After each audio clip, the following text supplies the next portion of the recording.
Muito boa noite. Vamos iniciar então a sessão de hoje da Mentoria Evolucionar Gestor 2.0. Hoje nós vamos falar de servir, do nosso serviço, do serviço que prestamos para a comunidade, para a humanidade. Vamos falar um pouco desse tema dentro da perspectiva sistêmica. Vamos lá, vou compartilhar aqui os slides. Então, como servir a comunidade por meio da gestão? Magda, como você está aqui presente, né, eu não sei se você já chegou a acompanhar alguma aula do módulo 1, mas no módulo 1 eu sempre trago alguma coisa mais voltada para o desenvolvimento pessoal. É, não é tanto para a questão profissional do gestor, mas é para o gestor olhar para si, cuidar da sua própria qualidade de vida, do seu desenvolvimento pessoal, para estar melhor como profissional e como gestor. Tá? Então, na última aula do módulo 5, eu passei um exercício que está lá no plano evolucionário. Se você ainda não tem, Magda, e quem assistir depois também que ainda não tem, me avise, eu mostro onde encontrar, eu posso postar de novo aqui nesta aula, né? Ou enviar lá no grupo, tá? Não sei se você já tem ou não. Magda, você já tem ou já baixou o documento do plano evolucionário? Não. Oi, Ricardo, eu tenho algumas. Eu já assisti algumas aulas, mas não estou lembrada, mas eu acho que lá do módulo 1, mas eu acho que eu não abaixei. Ok, nessa parte ainda você não deve ter chegado, então. Então, depois eu posto ou lá no grupo, deixa eu até anotar aqui para eu não esquecer.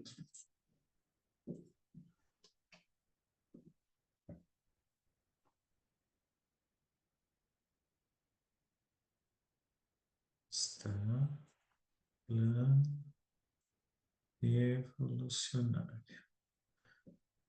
Uhum. E aí, nesse plano, tem alguns exercícios que eu passo nessas aulas do módulo 1, e depois, no final, eu vou dar uma repassada no plano e explicar melhor, tá? Então, nem vou comentar dos exercícios da tarefa agora, depois eu mostro lá como que é, como que funciona.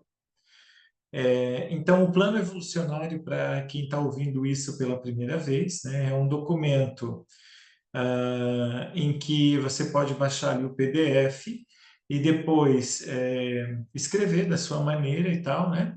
Mas é um documento que tem alguns exercícios para que você possa. São exercícios que eu trabalho sempre com os meus mentorados de outras mentorias individuais, mentorias que eu já fiz para profissionais de educação, mentorias de desenvolvimento pessoal.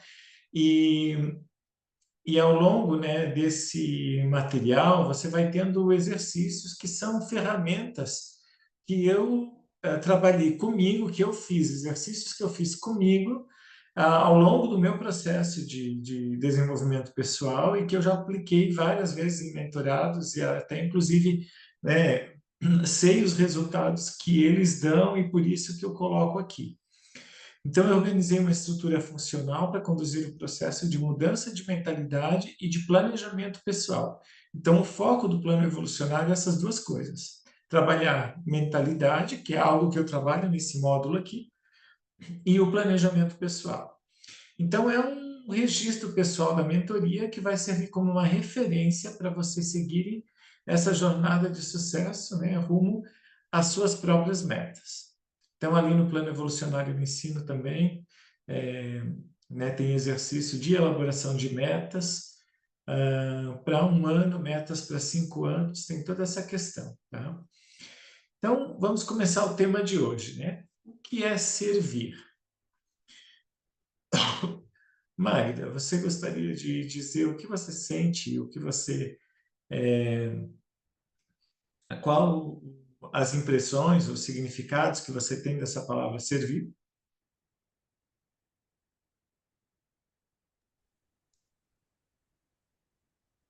Oi, Ricardo, eu não Oi. sei se Mas tá, eu não tô te ouvindo. Sumiu o seu áudio. Não está me ouvindo? Agora sim, é que deu uma queda aí. Ah, tá. Talvez a internet, não sei. Magda, eu vou repetir então, tá? Uhum. O que você acredita, né, ou pensa, ou qual a percepção que você tem desse verbo, dessa palavra servir? O que que vem à sua mente quando você vê essa palavra? Bom, para mim, o que servir é você estar dispostos, né, a sempre estar ali ajudando, ou seja em ideias ou até em trabalho, quando te procura, seja, eu acredito, na escola, na família, na comunidade, né, sempre que precisar, você poder auxiliar, ajudar de alguma forma. Você está disposto a servir. Certo. No contexto do trabalho da educação, principalmente da educação pública, né, e também para qualquer funcionário ou trabalhador, né, do serviço público, ah, esse servir, inclusive, é até vamos dizer assim, um sinônimo da palavra trabalhar, não é? Porque, né, o título é servidor, servidor público, né? É aquele que trabalha para o público, que serve o público. Um trabalhador, né, que trabalha para o público. Mas a gente vai olhar para essa palavra, para esse verbo, num sentido ainda mais profundo hoje, tá? Dentro disso, de estar disposto para ajudar, que você me colocou, e a gente vai olhar muito mais nesse sentido da ajuda e da contribuição que a gente pode dar para as outras pessoas. Eu não sei se você já assistiu, Magda, a alguma aula sobre as leis sistêmicas. Eu acho que eu já trabalhei isso em alguma aula, acho que principalmente na primeira ou na segunda do módulo um. Mas as leis sistêmicas, né, então são as leis que regem os relacionamentos, são as leis identificadas pelo Bert Hellinger, né, que criou toda a abordagem das constelações familiares, e essas leis sistêmicas, elas ajudam a entender o que está em ordem ou o que está em desordem no nosso sistema, na nossa vida, né? Normalmente, assim, quando algo está em desordem em mim, normalmente é porque também tem algo em desordem no meu sistema. Principalmente porque a desordem é interna, ela começa em mim, né? Mas quando uma pessoa está em desordem ou fora de lugar no sistema, outras pessoas também vão estar. É como que um quebra-cabeça. Se você tenta colocar uma peça no lugar que não é dela, as coisas não funcionam, né? E assim também é na escola, assim também é em qualquer organização, instituição ou grupo, porque a própria escola também é um sistema. Ela é um sistema cheio de sistemas familiares, porque cada um traz o seu junto, mas é um sistema também que para os professores tem a ver com o sistema educacional, é um sistema de trabalho, mas para os alunos, né, é todo um sistema de viver em comunidade, de socializar, de aprender, de interagir com adultos que não são da sua família, né? Para os pais, para as famílias, esse sistema escolar é um sistema que está a serviço das famílias, colaborando com a educação. Então, todos os membros da comunidade escolar fazem parte desse sistema escolar. E até, né, o sistema escolar faz parte de um sistema muito maior, que é o sistema educacional, que aí abrange, por exemplo, todas as escolas de uma rede, todas as escolas do município, do estado, ou assim por diante, né, ou de uma rede particular. E essas leis sistêmicas, então, elas têm a ver com o nosso lugar de força no trabalho e na família. Quando eu estou fora do meu lugar, é que essas leis estão em desordem. Então, explicando um pouquinho melhor, tá? Cada uma delas. As leis, elas não são completamente isoladas, por exemplo, assim, Talvez eu esteja com um problema que está relacionado ao pertencimento, ao mesmo tempo à ordem e ao mesmo tempo ao equilíbrio. Às vezes isso está separado, mas como as questões sistêmicas, né, são bem difíceis de separar, porque tudo está interligado. Então, por exemplo, uma pessoa que está se sentindo excluída, ou seja, a lei do pertencimento não está sendo respeitada, talvez ela está se sentindo excluída porque nessa relação está havendo um desequilíbrio também. Ou porque há uma troca ali de lugares dentro da hierarquia, né? Então, pode ser que no mesmo problema, ou na mesma dificuldade, nós tenhamos que olhar para as três leis sistêmicas. Mas, ao mesmo tempo, quando essas leis elas são seguidas e observadas, a vida flui, fica mais leve e em ordem. Hoje à tarde eu estive numa palestra numa escola e a gente trabalhou essa questão das leis sistêmicas, né? Muitos professores não conhecem, né? Nunca viram nada sobre isso, e às vezes tem uma dificuldade de entender que quando eu não estou bem, eu levo quem eu sou para o lugar onde eu estou, para a escola, para o meu trabalho. E quando eu não me sinto forte, por exemplo, no meu lugar de filho, quando eu não me sinto bem como filho, eu também não vou me sentir bem, por exemplo, como um colega de trabalho ou como um funcionário. Quando eu não me sinto bem como adulto, talvez lá no trabalho eu não consiga me comportar como um adulto, né? Porque nós somos os mesmos onde quer que a gente vá. Não tem aquela história, né? Você vai para o trabalho e deixa a vida pessoal em casa. Isso, a vida pessoal somos nós, ela vai junto para qualquer lugar, né? Então, a primeira lei do pertencimento, ela diz que cada membro da comunidade escolar, vamos sempre aplicar aqui para a questão da escola, né? Mas vale para a vida pessoal e familiar também. Cada membro da comunidade escolar, alunos, professores, pais, tem um lugar, um significado e pertence a esse sistema. Reconhecer e respeitar essa ordem é fundamental para o equilíbrio e bem-estar. Então, assim, ó, o professor que quer ser melhor do que os pais do aluno, ele está fora do lugar, ele está querendo assumir o lugar de pais e não de professor.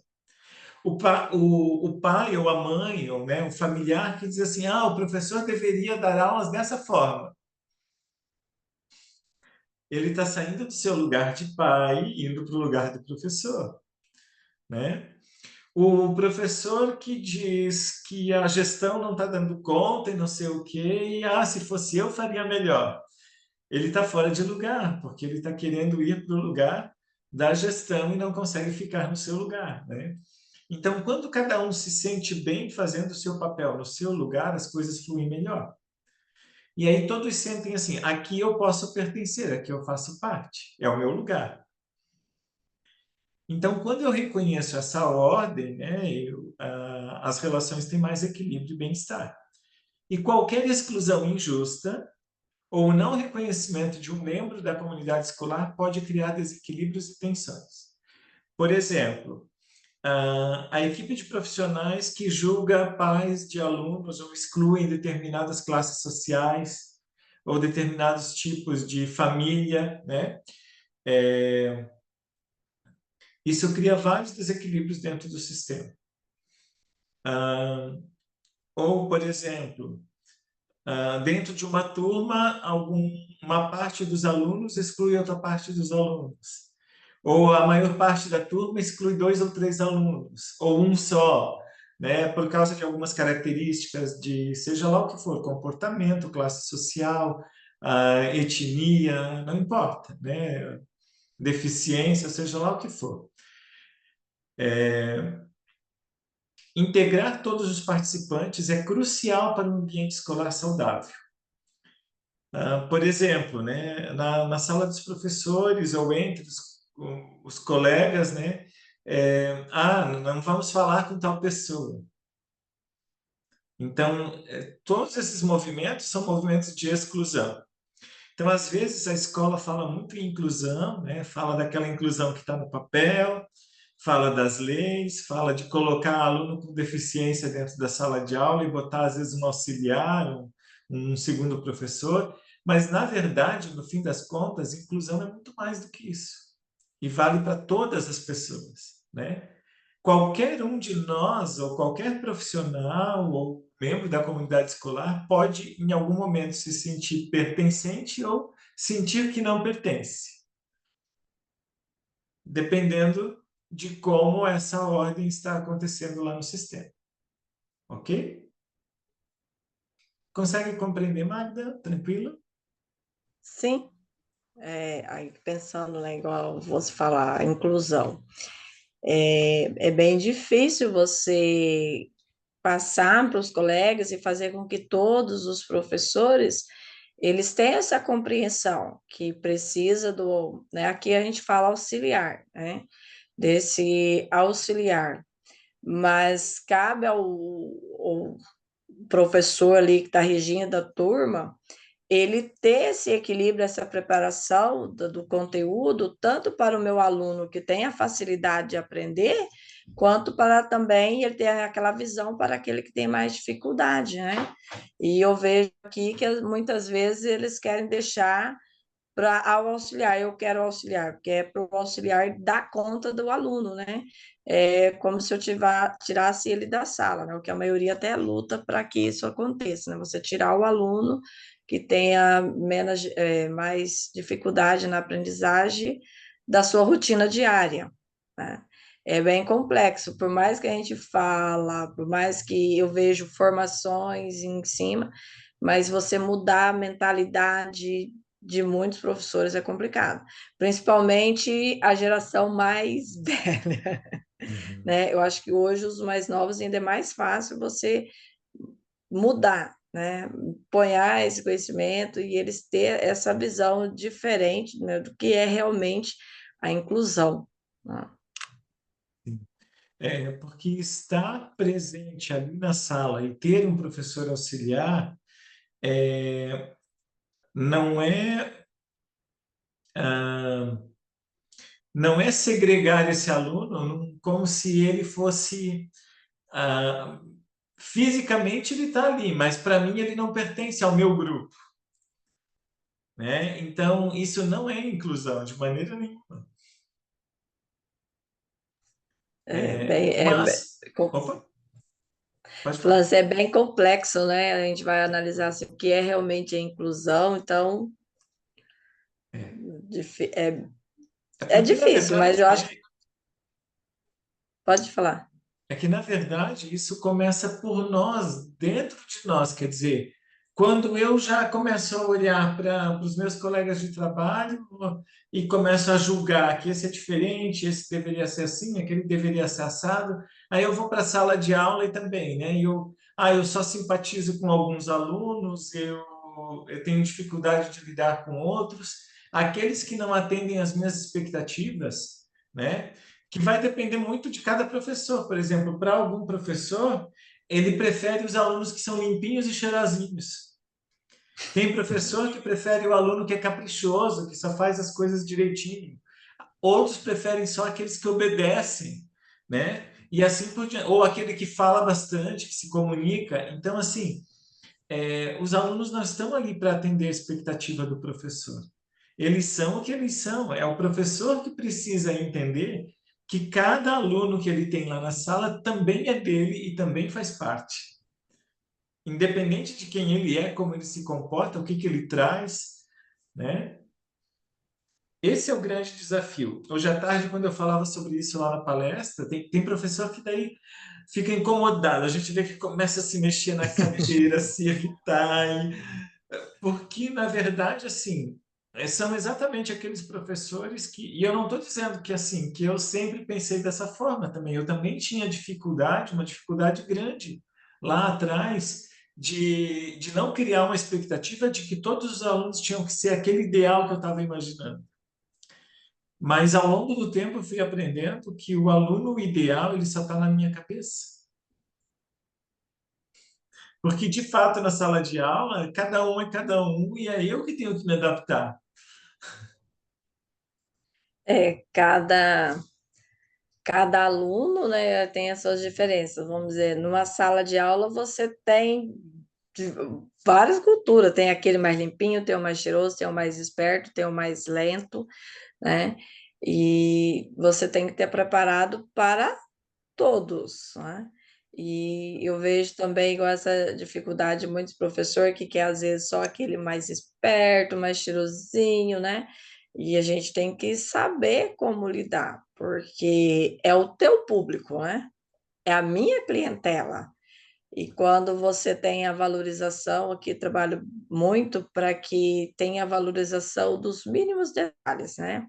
Eu tenho aquele aluno fraquinho, mas ele avançou um pouquinho, então vamos valorizar isso daqui, esse pontinho, vamos realçar nele esse ponto importante, para que ele cada vez vá fluindo mais, né? E eu vejo que se às vezes deixa ele de ladinho, é difícil, porque ele vai crescendo com aquela mentalidade que ele sempre foi deixado de lado, né? Ele não precisa ter grandes avanços para ser valorizado, tem começado do pouquinho, porque essa mentalidade que eu quero o avanço, eu vou conseguir que um aluno ele já seja 10, eu não vou conseguir isso num passo. Eu posso chegar lá num determinado processo, mas cada dia é um passo, cada dia é um degrau que você vai, tem dia que você fica no mesmo, né? Então, a gente tem que tomar muito cuidado, principalmente a escola, né, na educação. Eu vejo que nós somos servidores públicos que tem que estar muito atento com as nossas, até com as nossas ações, os nossos gestos, né? Às vezes, até sem perceber, você pode fazer com que alguém se sinta menos, né? Então, é um cuidado, a atenção ali é voltada o tempo todo, né? E não tem essa. Eu acho difícil você separar. Eu vou falar assim, eu, professora, a minha vida lá na escola com a minha vida fora da escola, né? Porque da maneira com que eles me veem lá na escola, se eu sou um exemplo, eles querem me ver fora da escola também, porque fora da escola, onde eles veem a gente, é a professora, oi, diretor. Então, né, eu sempre é um ponto também que eu gosto de lembrar o meu grupo, né? Falar, a gente tem que ter o cuidado, porque precisa a gente ter esse pensamento, ter essa visão. Não é porque lá na escola, aqui na escola eu sou assim, fora da escola eu posso fazer o que eu quero. Nem sempre, porque o meu aluno ele está aqui na escola, mas ele também está fora dela. Ele vai me encontrar fora dela, né? E, E a gente então, carrega essa identidade para todo lugar, né? sim, aonde ele vê, ele vai fazer questão, né? Ó, é o meu professor, ó, é aquela. Se ele não gosta, ele vai mostrar, né? Ó, essa é a professora. Não, eu não gosto dela, né? Porque eu não gosto, ele vai refrisar. Mas se ele te tem como um ponto de referência, é para a vida que ele leva, né? Ele não é hoje, ele vai levando para a vida. Então, eu É, falo que a gente. tanto é, né, Magda, que assim, às vezes depois de vários anos a gente encontra um aluno e ele não diz assim, olha lá o Ricardo, ou oi, Ricardo. Não, ele não diz, ele diz, professor, né? Sim, final de semana eu encontrei com uma orientadora minha quando eu fiz a faculdade, né? E a gente se encontrou no evento, estávamos conversando, né? Aí chegou uma conhecida e falou: eu tô vendo aí que o assunto interessante vocês não param. Eu falei: que ela, a professora, né? Foi minha professora na faculdade, então aqui o papo vai longe, há tempos que não É. se via. E essa visão, até para nós mesmos, né, adultos. É um professor que marca o dia que você encontra, é o professor, né? Não tem, não é diferente. Eu acho que qualquer geração isso vai ser marcante. A segunda lei é a lei do equilíbrio entre dar e tomar. Então, essa lei diz que manter o equilíbrio entre dar e receber é essencial. Isso se aplica à distribuição de recursos, responsabilidades e oportunidades dentro da escola. Então, quando as coisas estão em desequilíbrio dentro da escola, né, também nessa questão do dar e tomar, também vai afetar o sistema como um todo, né? Isso também se aplica às interações entre professores e alunos, colegas, e também entre a escola e a comunidade. Como na interação entre professores e alunos, por exemplo, o professor ele recebeu, depois eu explico um pouquinho melhor em outro slide, mas o professor ele aprendeu com os seus professores, ele recebeu, aprendeu também com os seus pais, com as gerações que já vieram, com quem já estava na escola antes dele. Então ele, a partir disso, ele constrói algo novo com os seus alunos, né? Mas ele não parte do zero, ele parte daquilo que ele já recebeu. E aí o aluno, qual é o equilíbrio de troca ali? O aluno ele vai receber, ele vai tomar isso e ele não tem como devolver para o professor o que ele recebeu do professor. Então, como ele pode retribuir isso? Com agradecimento, com reconhecimento. Porém, o professor ou qualquer profissional, né, na área da educação, se for fazer ou prestar o seu serviço esperando reconhecimento, também ele se coloca em desequilíbrio. Porque, por exemplo, né, você vai para uma sala de aula, você pode ser o melhor professor, mas alguns alunos não vão reconhecer, não vão valorizar e não vão gostar de você. E não é por isso que o seu trabalho não foi válido, e não é por isso que não existe um equilíbrio, né? Outra coisa, né? Questão salarial, questão de valorização. Muitas vezes o professor ele quer primeiro ser valorizado e reconhecido, ou ele primeiro quer um salário alto, ele quer direitos, né, garantias e benefícios, e depois ele vai agir como um profissional de qualidade, de competência, né, como um bom profissional que merece tudo isso. Mas, na verdade, o movimento precisa ser o contrário. Primeiro você é o melhor que você pode, e depois você tem condições de exigir que você seja mais reconhecido e valorizado. De repente, a gente vê, né, professor que mal vai para a escola, se arrastando, fazendo o mínimo do que precisa fazer e entrando na greve, por exemplo, né, reivindicando direitos, benefícios, reconhecimento, né? Quem precisa e deve reivindicar e exigir é quem mais faz, e não quem menos faz, né? Entre escola e comunidade também precisa haver equilíbrio de troca entre o professor e a família, sempre no equilíbrio, né? É quando alguém, por exemplo, né? Às vezes o professor ele quer fazer tanto que ele tenta substituir o pai ou a mãe do aluno. Isso torna a relação desequilibrada, porque ele não pode dar o que é a parte dos pais. Cada um tem a sua, né? Nós temos também uma terceira lei, que é a hierarquia ou ordem. Então, reconhecer e respeitar a ordem natural das coisas da escola é essencial para o funcionamento harmonioso do sistema. Isso inclui respeitar o lugar de cada um e seguir processos estabelecidos. Implica, portanto, em respeitar e honrar quem assumiu mais responsabilidade, ou seja, cargos e posições de autoridade, quem veio antes, ou seja, as pessoas que chegaram antes, tanto como profissionais da escola, como os próprios alunos, né? Por exemplo, entender que o aluno que chegou novo, ele precisa aos poucos se adaptar à escola, e não toda a escola, ou a turma, ou a sala tentar se adaptar ao aluno novo, né? Quem chegou antes tem precedência. Mas isso não quer dizer que não vai se receber bem e não vai se valorizar quem chegou depois. Por exemplo, um professor acabou de assumir, e é o primeiro ano dele na sala de aula, e aí ele quer dizer como as coisas têm que funcionar dentro da escola. Não é bem por aí que as coisas devem funcionar, né?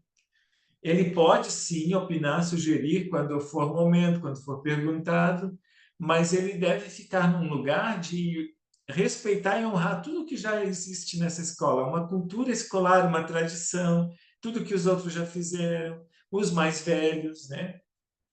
E tomar cuidado antes de introduzir muita novidade, muita inovação, não que não é para inovar, muito pelo contrário. Mas de repente a pessoa vai cheia de arrogância mostrando eu faço melhor, né? Isso não é legal,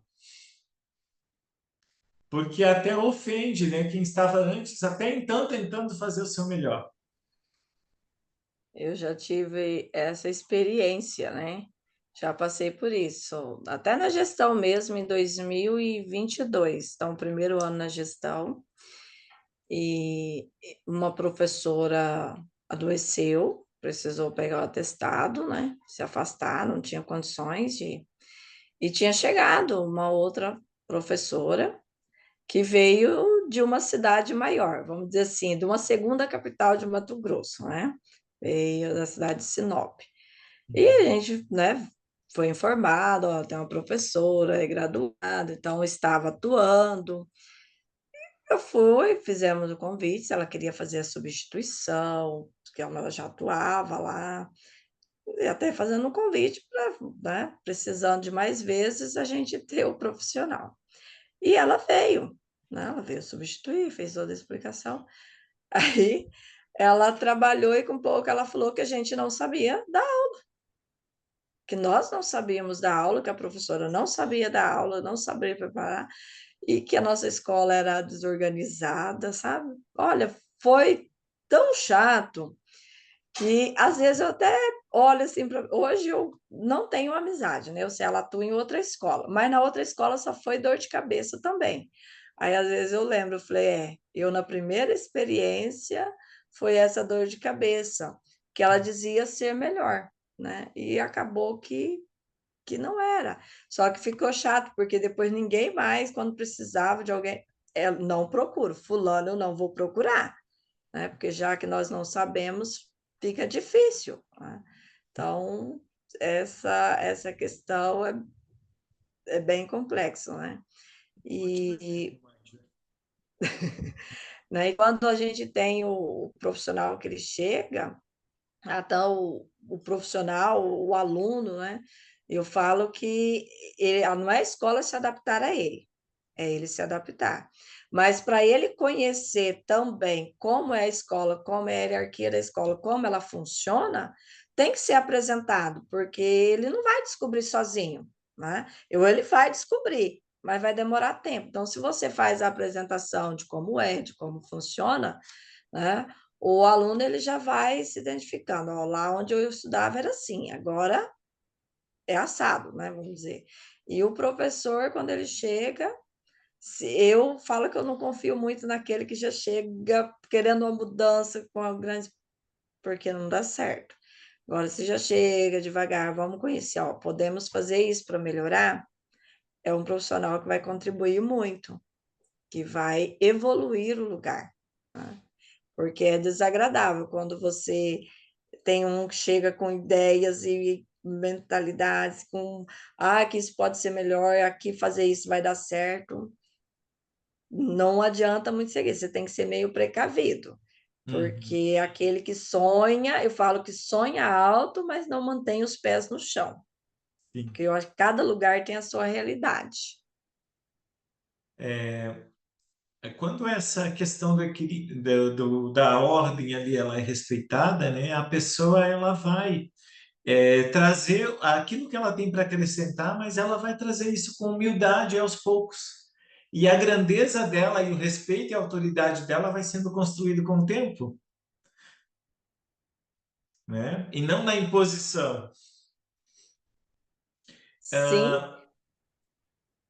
O dar e tomar, então, o equilíbrio de troca na profissão, né? Então, qual a relação que o dar e tomar e o equilíbrio de troca tem a ver com a profissão?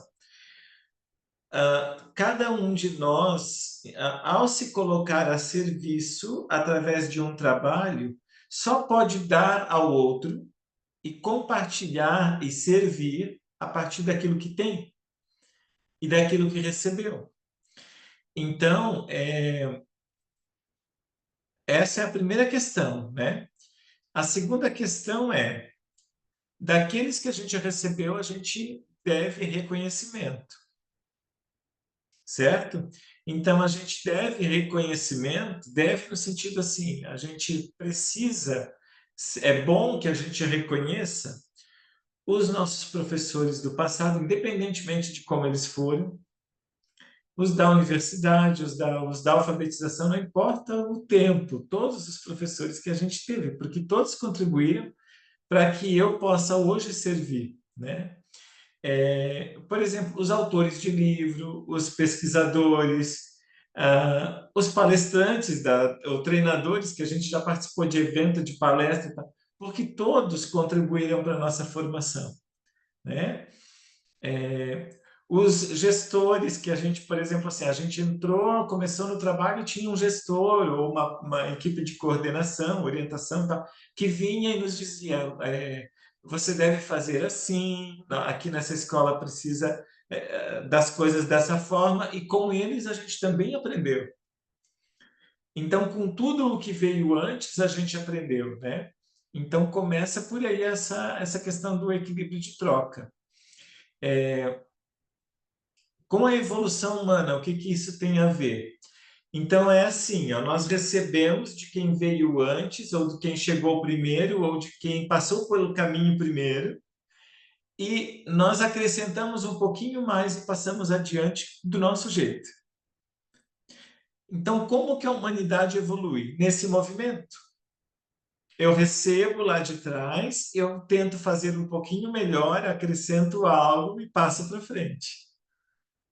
E é assim que a humanidade evoluiu o tempo todo, porque se não fosse assim, nós ainda iríamos estar lá nas cavernas, né? Cada vez que a humanidade inventou, descobriu, aprendeu algo, ela passou adiante. E a partir daquilo, alguém fez um pouquinho a mais, e depois um pouquinho a mais. E de quem nós tomamos, então, para evoluir? Primeiro, dos nossos pais, avós, de tudo que veio antes da nossa família. Irmãos mais velhos, por quê?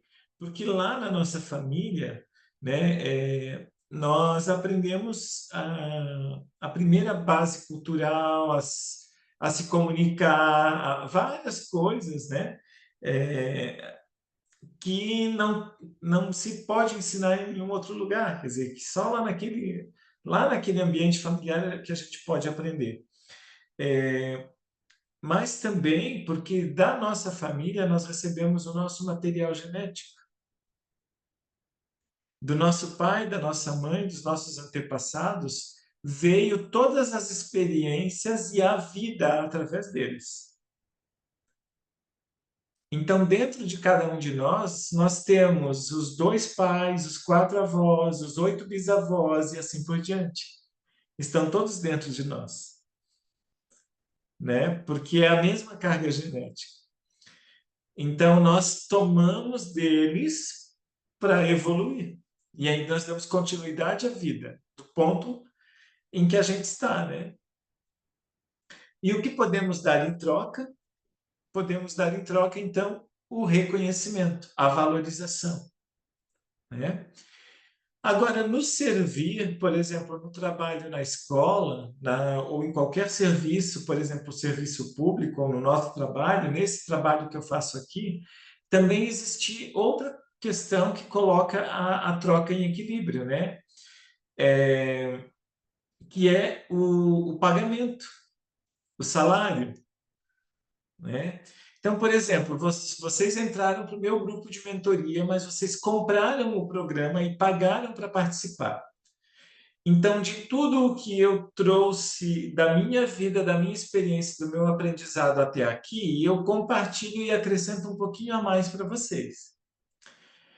E vocês, para ter isso, me pagaram uma inscrição, uma matrícula, uma inscrição, né? E aí fica equilibrado. Quando que entra em desequilíbrio? Quando, por exemplo, assim, a pessoa que está prestando o serviço acha que não está sendo justo. Ou a pessoa que está recebendo o serviço acha que não está sendo justo, né? Então, por exemplo, quando Se um pai vai reclamar que um professor não está fazendo direito a sua parte lá na escola, e esse pai tem razão naquilo que ele está falando, quando ele fala com razão, é porque ele percebeu um desequilíbrio. Ele percebeu que se esse professor está recebendo um salário que é um salário tirado dos impostos, né? Quer dizer, uma parte dos impostos que todos pagaram, e é um direito da família dele ter acesso a esse serviço de educação de qualidade, por que que o professor está recebendo o salário dele e não está fazendo um serviço de qualidade? Desequilíbrio, né? E na relação com os outros, com os clientes, acabei de falar já, né? Com os clientes é a questão do pagamento e às vezes do reconhecimento, às vezes da indicação. Por exemplo, às vezes chega alguém para se tornar meu cliente ou para atender e vem, fulano me disse do teu trabalho e tal, né?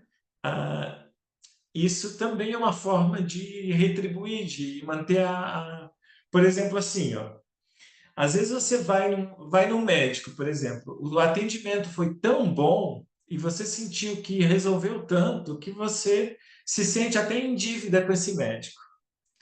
Um dia alguém comenta com você que está com um problema, que você sabe que esse médico é bom, você vai dizer, vai lá no fulano, porque ele é muito bom, porque você sente que é justo, que equilibra essa relação, você indicar esse trabalho para outra pessoa. Você se sente em paz fazendo isso, né? Bom, e aí tem essa questão, né, da relação, da nossa relação com o pai e a mãe, tá? Enquanto a gente não consegue reconhecer a importância dos nossos pais e, pelo menos, a importância da vida que veio deles e honrar e se sentir grato por isso, a gente vai ter muita dificuldade de ter equilíbrio em outras áreas da vida e de se sentir forte para seguir a vida, principalmente para estar na profissão, para ter a força profissional que a gente precisa, né? Até porque assim, ó, o sucesso e o dinheiro e os resultados profissionais estão bem relacionados com a nossa relação com o pai e a mãe. Por exemplo, quando eu sinto que eu não sou aceito, eu não sou valorizado, eu não sou reconhecido, eu vou levar lá para a minha profissão. Quando isso acontece, eu não consigo ser um bom profissional. Eu estou o tempo inteiro mendigando atenção, reconhecimento, valorização, etc., né? Se, por exemplo, lá na relação com os meus pais, eu acho que eles fizeram tudo errado, que eles não foram bons o bastante, que estão em dívida comigo, e que todos os problemas que eu tenho na minha vida foi por causa deles, né? O que acontece? Eu me sinto incompleto, como se eu não tivesse dentro de mim uma parte sólida que é o meu pai e a minha mãe bem resolvidos dentro de mim. E aí eu vou procurar nas outras pessoas o carinho, a atenção, essa falta, esse que eu não recebi, ou que eu acredito que eu não recebi lá dos meus pais, né? É como se eu ficasse buscando uma parte que falta em mim nos outros. Mas o único lugar em que eu posso buscar essa parte é dentro de mim. E aí, às vezes, assim, mas é falta do meu pai. Não, o pai pode ter estado ausente fisicamente. Mas se preencher do próprio pai, você pode, mesmo que o pai tenha sido ausente, porque o adulto consegue fazer isso. Ele pode olhar lá para aquele homem que foi seu pai, que, por exemplo, o abandonou lá na infância, mas perceber que por alguma razão ele fez isso e é o que ele deu conta, e é o pai que você tem, e se não fosse esse pai, não seria você. Não fosse esse pai e essa mãe, não seria eu, não seria você. Por isso que a gente diz sempre, são os pais certos. Não existe pai e mãe errado. Porque cada um de nós só pode ser quem é porque teve exatamente aqueles pais.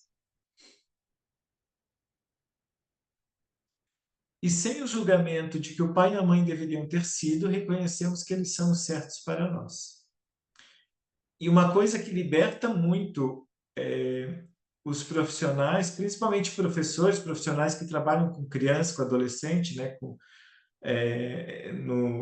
o servir por meio da educação, estar em paz com o pai e a mãe, porque você consegue se sentir disponível, forte e seguro para ir para os alunos, para ir para a vida, para fazer o seu trabalho. Porque senão você fica se comportando como uma criança carente. E criança não consegue ser professor. Você já teve experiência, Magda, na escola de ter professor que parece criança? Tem. E é difícil, né?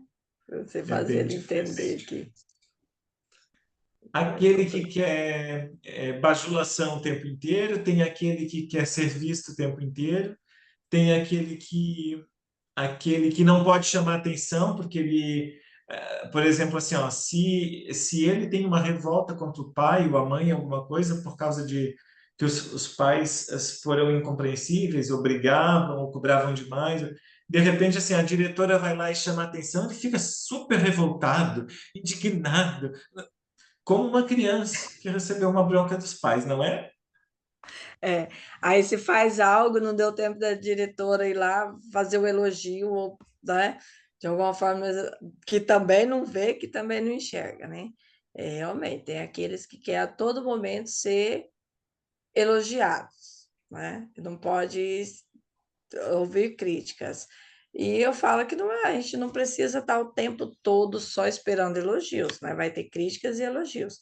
Mas você tem que trabalhar pensando, porque não é todo momento que alguém consegue estar sempre elogiando, né? E às vezes não é que passa despercebido. Às vezes você vê e você fala, mas se você não escrever lá em letras bem grandes que fulano faz um bom trabalho, não tá bom. Eu Então, atendi um tempo uma rede municipal que era uma disputa, assim, ó, se a Secretaria Municipal de Educação postasse ou publicasse alguma coisa de uma escola, já batia inveja em todas as outras. E aí ficava aquela, por que está mostrando a outra escola, não está mostrando a minha? Então tinha que ficar dividindo bem certinho.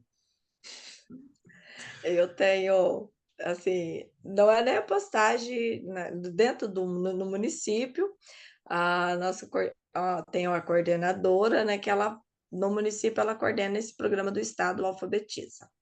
E eles se alfabetizam, então os professores do primeiro e segundo ano têm formações, estudos, né, para eles aplicar o trabalho em sala de aula. Então, ela faz esse acompanhamento e ela vem na sala de aula ver o planejamento, olhar o caderno dos alunos, olhar o material que vem para os alunos, como que está sendo. E tem um grupo.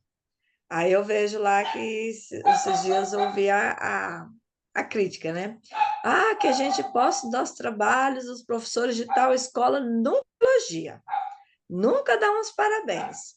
Então, também não vamos elogiar o trabalho deles. Eu falei, não, mas a gente não pode ser assim, né? Tem que elogiar, mas tá bom. Põe a palminha lá, que legal, são ideias bacanas. Eu falei, o grupo é para compartilhar. Né? Tem uns que às vezes vê, ele vai falar que é bom, mas ele também não vai admitir para o outro. Ele fala para uns, mas para o profissional que desenvolveu ali aquela atividade, ele não fala. Né? Falei, não, não podemos ser assim. Ela falou, não, mas observa lá, eles nunca elogiam o trabalho da gente. Falei, mas nem por isso vocês têm que deixar de postar. Né? A coordenadora não vem, não é ela que acompanha? Ela acompanha, e quando ela diz que está bom, porque realmente está. Se ela falar que não está, que precisa melhorar, ela tem a razão, né? Que ela é muito observadora. Aí até pararam de observar as críticas, continuaram postando seus trabalhos sem ficar esperando quem vai aplaudir, quem vai elogiar, quem não vai. Tem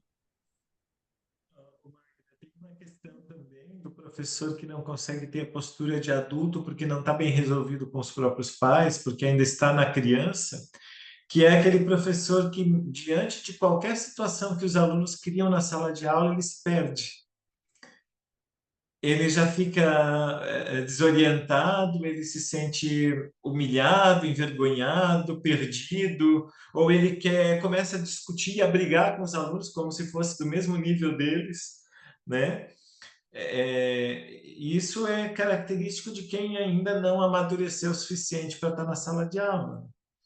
Mas sempre assim, ó, é muito comum que essas questões estejam relacionadas com questões da própria família que a pessoa não resolveu na vida familiar, principalmente na relação com os próprios pais. Então, a gente trabalha, né, né, dentro dessa perspectiva sistêmica das constelações, o ser pequeno diante dos pais. O que significa isso? Que é esse exercício de tomar essa força que veio deles e se sentir pequeno diante deles, para que a gente possa ser grande diante da vida, né? O que significa isso, então? É deixar de culpar os pais pelos nossos traumas, porque o adulto, ele assume os próprios traumas. Ele diz assim, não, agora que eu sou adulto, eu vou fazer algo com isso. E se eu precisar me tratar, se eu precisar buscar uma terapia, se eu precisar, seja lá o que for, mas não adianta eu ficar dizendo assim, foi por causa da minha mãe, do meu pai, do que aconteceu lá atrás, ou de, né? Isso é passado. E se a gente ficar vivendo olhando para trás, a gente não consegue olhar para frente. Respeitar a sua maneira de perceber a vida, ou seja, respeitar a maneira que os pais percebem a vida, que vai ser sempre diferente da minha. É natural, né?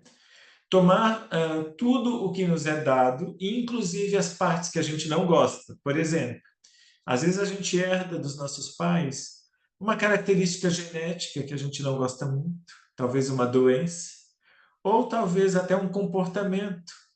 Por exemplo, uma mania de reclamar, ou uma agressividade, ou, né, um jeito de fazer as coisas, ou, por exemplo, o fato de ser muito distraído, ou de ser muito agitado. Mas isso também é algo que a gente pode tomar com respeito e com honra, porque eles também não escolheram ter isso, né?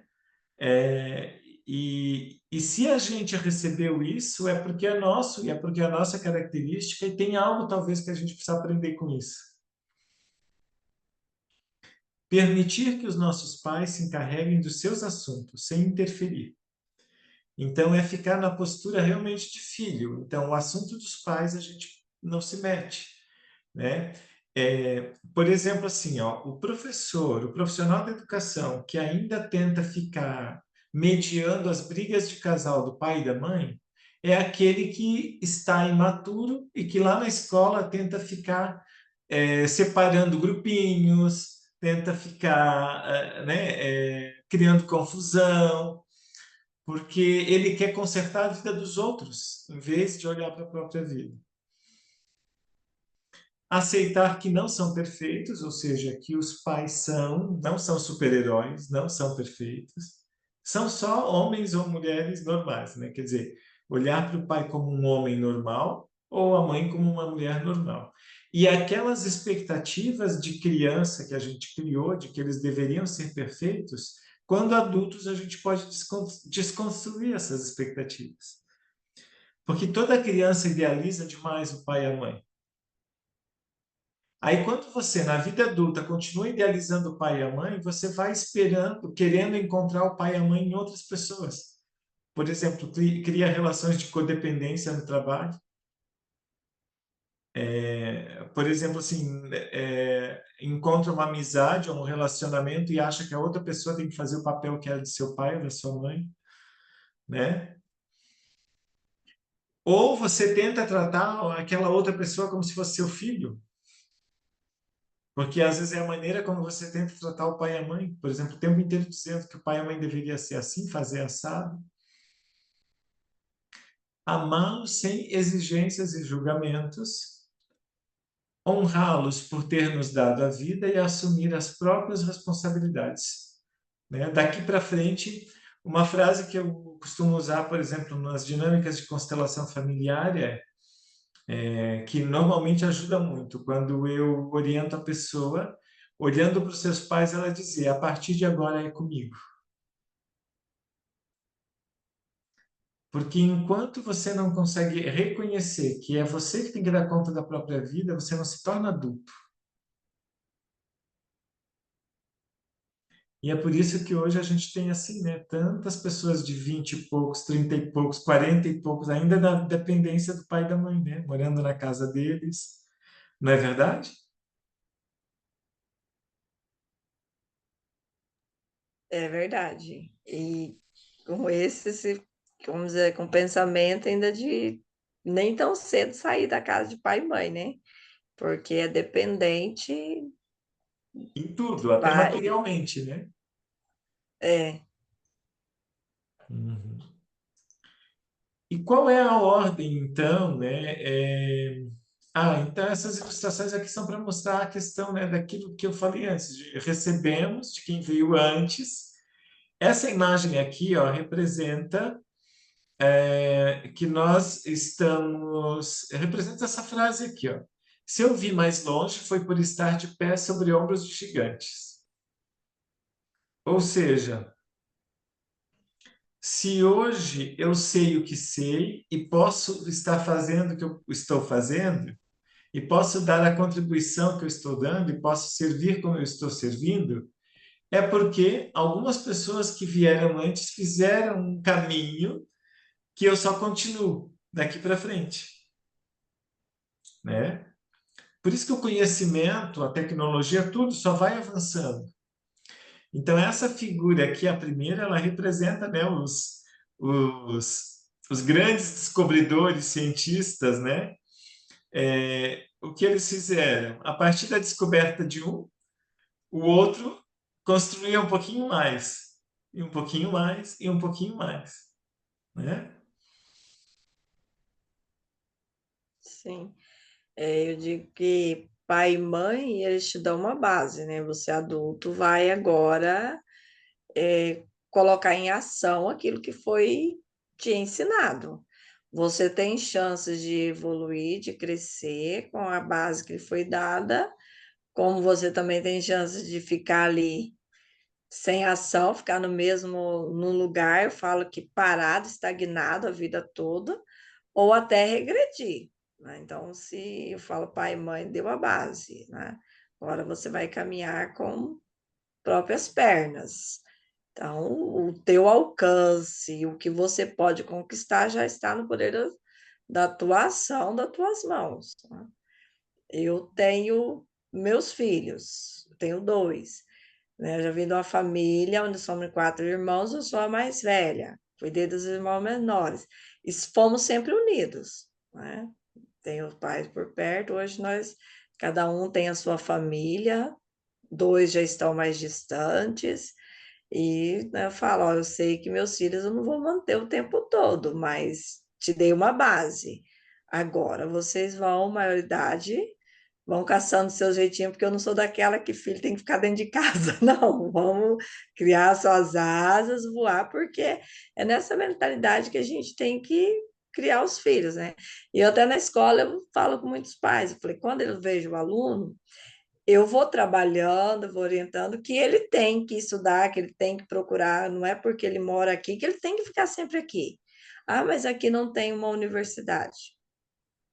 Vamos procurar um jeito, ou se eu vou fazer EAD, ou se eu vou fazer presencial, mas eu tenho que ter minha base bem formada para quando eu sair, meus pais também terem a confiança que eu vou progredir, né, e alcançar. Posso depois retornar ou não, ou continuar cada vez para frente, outros rumos, mas ter uma vida profissional é, valorizada, com sucesso, né? Não, não é porque eu digo assim, não é porque eu moro aqui, aqui eu estou no mato, eu vou ficar no meio do mato, porque meu pai e minha mãe foi assim, porque o tempo não é mais assim, né? O tempo não para. Meu pai e minha mãe teve uma educação, mas o tempo deles de criança não é igual ao tempo de hoje. Então, Sim. E o mais natural é que os filhos superem os pais. sim, né? E é esse pensamento acho que deve ter, né?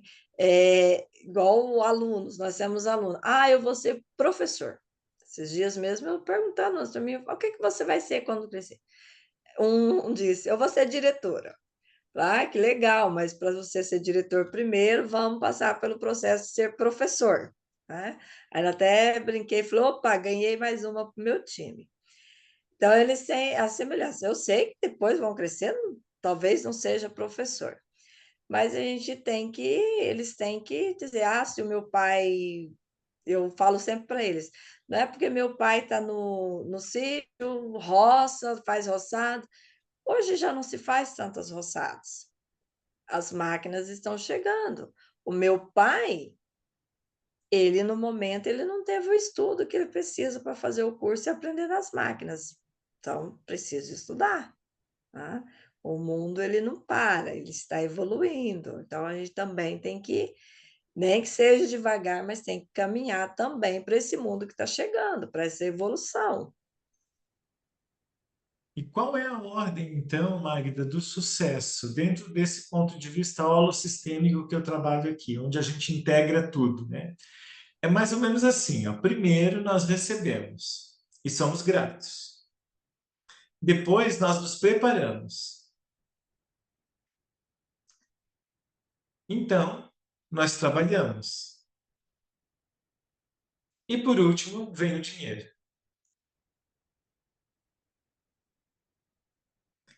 Percebe que é nessa ordem, né? Às vezes as pessoas querem inverter a ordem, né? Já ia dizer agora. E quando uns querem primeiro dinheiro? É. Então, isso é servir para ter sucesso holossistêmico. Então, aquele sucesso que realmente faz assim, eu me sentir bem, que eu estou evoluindo, que eu estou crescendo, é que a minha vida está indo para o mais, esse sucesso a gente só consegue nessa ordem. Quando a gente é grato pelo que a gente recebeu, quando a gente se prepara, quando a gente trabalha e a partir do nosso serviço, do nosso trabalho, a gente recebe o reconhecimento, que é o dinheiro, né? Uma das formas, né? Agora, o que é sucesso dentro desse ponto de vista, né, que eu trabalho aqui? O sucesso é uma coleção de pequenos êxitos. Ah, o sucesso é ser famoso? Depende. Eu posso, por exemplo, a Magda é famosa, né? Como é o nome da tua cidade? O microfone. Eu moro numa vila, né, chamada Japuranã, no Já por... município de Nova Bandeirantes. Ok. Então, olha só, em Japuranã, você é muito famosa, Assim, não é? é. Então, se o sucesso é ser famosa, vai depender do ponto de vista do qual é o famoso. Se o sucesso é ganhar dinheiro, quanto dinheiro? Vai depender do quanto significa para mim. Se o sucesso é ter qualidade de vida, é ter uma família equilibrada, saudável, me sentir bem comigo mesmo, não importa o que é o sucesso, mas de fato aquele sucesso que não é efêmero, que não é vazio, é aquele sucesso que é o passo que a gente dá um de cada vez, né? Às vezes a gente tem momentos, por exemplo, como a premiação que você ganhou lá, que é um momento que coroa um sucesso um pouco maior, mas não foi aquele momento o sucesso. Foi todos os passinhos que foram dados antes por cada um que contribuiu para o resultado, né? Então, acordar de manhã, respirar, conseguir escovar os dentes, tudo aquilo que a gente faz durante o dia também é um pequeno sucesso. Porque quando a gente está doente, quando a gente né, sofre um acidente, quando, quando a pessoa, às vezes, por exemplo, não tem um membro, uma mão ou as duas mãos, é tão difícil escovar os dentes, não é? Então, cada movimento que a gente consiga fazer com vida e bem-sucedido durante o dia é um sucesso. Por exemplo, né, hoje a gente está tendo um encontro aqui só eu e você. Menos importante, pior, não, é um sucesso, dependendo do quanto a gente aproveita. Então, às vezes, a gente idealiza muito o sucesso, né? E aí é que vem tanta frustração que as pessoas têm hoje, porque assim, tem que ser algo muito maravilhoso e grandioso para se sentir bem-sucedido. É o que muitos se frustram, né? Existe mesmo é, o sucesso só nos grandes êxitos, né? Vamos dizer, não é nas pequenas coisas. E E o quando a sucesso, gente eu penso que para ser bem-sucedido, você já tem que começar a pensar nos pequenos sucessos que você tem no dia a dia, né? Quando a É a gente coloca só nas valorização. coisas grandes, o que acontece? Aquilo é distante. E se está distante, é uma felicidade, é um sucesso, é uma realização que está longe, que demora, que não é agora. E se não é agora, eu não me sinto bem agora, porque agora me falta algo. E aí eu não consigo me sentir bem nunca, porque aquilo lá está sempre distante. E aí, quando eu consigo alguma coisa, aquilo chegou, mas eu aproveito por um pequeno tempo, e aí eu já penso que o sucesso não é mais isso, é outra coisa que eu ainda não tenho. E de fato, o sucesso é aquilo que eu já conquistei e não aquilo que eu vou conquistar lá na frente. Onde está o meu sucesso hoje? Onde está o seu sucesso hoje? Naquilo que a gente já fez e que deu certo? Naquilo que a gente já construiu, nas burradas que a gente fez, né, nos acertos e assim por diante. Até porque também, assim, se a gente também não arrisca e não erra e não tem algumas dificuldades na vida, a gente também não aprende nada.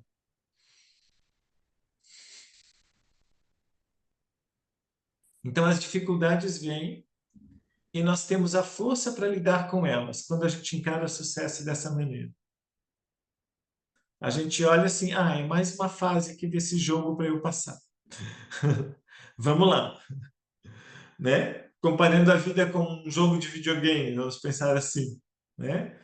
Qual é a próxima fase? Para eu ir para o próximo nível, eu vou ter que, talvez eu tenha até que repetir esses movimentos aqui algumas vezes até que eu fique bom, mas uma hora eu vou ficar bom e eu vou para o próximo nível. Agora, sem eu enfrentar as dificuldades, eu não tenho força, né? E sem olhar para esses pequenos êxitos, eu não tenho força para lidar com isso e eu não saio do lugar. Aí eu sento e digo, não está dando certo, vou desistir. E aí eu desisto disso, desisto daquilo, desisto daquele outro, né? A força se afasta quando entramos em contato com algo que ela sinta que não está presente. Então, ó, a força se afasta quando entramos em contato com algo que ela sinta que não está presente. Então, que movimentos a gente faz em direção ao sucesso? O primeiro contato com o sucesso de qualquer pessoa é nascer vivo. Essa experiência vem carregada da experiência da mãe, né? Então, olhar para nossa mãe e reconhecer que ela nos carregou por tantos meses e que depois disso tudo a gente ainda nasceu vivo. Olha que sucesso! Podia ter acontecido tanta coisa até ali, né? O segundo êxito, o segundo sucesso de qualquer pessoa é o movimento em direção à mãe. Isso segundo a sistêmica, tá? O que significa? Tomar a mãe como fonte de vida e tudo o que flui dela para nós. Percebe que nos últimos anos houve um movimento crescente de trabalhar essa questão da conexão do bebê quando nasce com a mãe, porque durante um tempo os próprios hospitais tinham o parto, levavam o bebê para outro lugar, deixavam ele longe da mãe, né? E tudo isso foi mudando nos últimos anos, porque a humanidade foi tomando consciência de que o bebê, quando nasce, ele precisa muito do contato da mãe. E se ele tem a proximidade, o contato físico, se ele mama na mãe, se ele está presente com a mãe, ele vai se sentir já muito mais bem-sucedido na vida. Muitos casos, Magda, que a gente atende, ou que, né, em terapia, em constelação, a gente vê que acontece, é que a pessoa, por exemplo, que está tendo dificuldades de avançar, de evoluir na vida, é porque lá no depois do nascimento, nas primeiras horas, ele foi afastado da mãe, ou nos primeiros anos de vida, foi afastado por um tempo da mãe. Ou a mãe rejeitou, ela não queria, ou estava em depressão pós-parto e tal, e aí essa criança sente como se ela não consegue ser plena, se realizar, como se ela não pudesse alcançar o sucesso. Fica uma programação subconsciente, né? Como se o sucesso não é para mim. Nem a minha mãe não me quis, nem a minha mãe estava por perto quando eu precisei, entende? O Sim. terceiro êxito é tomar o pai, que é um movimento que acontece mais tarde, tá? A criança ela demora um pouco mais para esse contato mais, esse vínculo mais forte com o pai. O vínculo primeiro é normalmente mais com a mãe.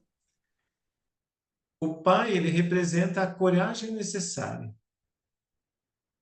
Então, quando a criança tem contato com o pai e ela cria o vínculo com o pai, ela vai tendo mais coragem para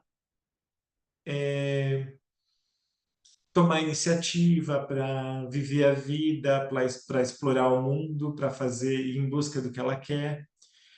O pai é aquele que impulsiona e sustenta o voo. Percebe que, por exemplo, assim, ó, naquelas brincadeiras de família no dia a dia, a criança, por exemplo, está começando a andar de bicicleta.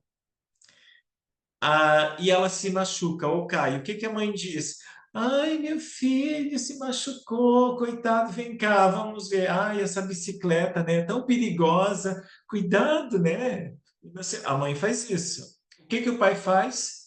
Oh, isso não foi nada, logo vai sarar. Vamos lá, pode subir de novo, vamos tentar outra vez. Não é assim? Sim, mas eu acho que eu não sou muito, não fui essa mãe, não. Então, é que a mãe que é mais protetora, né, ela é a mãe que tem a questão da força do feminino mais forte dentro dela. Mas algumas mulheres, por causa da criação, ou por causa do que aconteceu lá atrás, ou porque já teve uma mãe muito forte, elas têm esse lado masculino um pouco mais forte. O lado masculino, assim, ó, de ter coragem, de se arriscar, de não ter medo das coisas, de não estar muito preocupada se os filhos vão se machucar ou se vai acontecer alguma coisa, né? Que essa é uma questão, a mulher é a mãe, a mulher é a proteção, é o que traz para dentro, o que protege, que quer cuidar. E o homem é aquele que quer ir para fora, é empurrar, ir para a vida, resolver as coisas, né? Mas em algumas pessoas essas energias são trocadas por causa de várias situações, né? Que não vem tanto ao caso aqui. Mas, por exemplo, assim, às vezes uma filha que teve uma mãe muito forte e assim decidida e corajosa e tal, às vezes traz isso também. Ou às vezes, por exemplo, assim, a primeira filha mulher, a primeira filha de um casal que nasceu mulher e não homem. Às vezes ela tem umas características assim de uma força maior, de uma coragem maior, até porque muitas vezes ela até foi mais companheira do pai quando era criança do que da mãe. Então depende muito de como foi a criação, de como, né? Mas independente de qualquer coisa, a criança que não cria ou melhor, que não desenvolve esse vínculo com o pai, esse contato com o pai, ela tem muita dificuldade para alçar voos.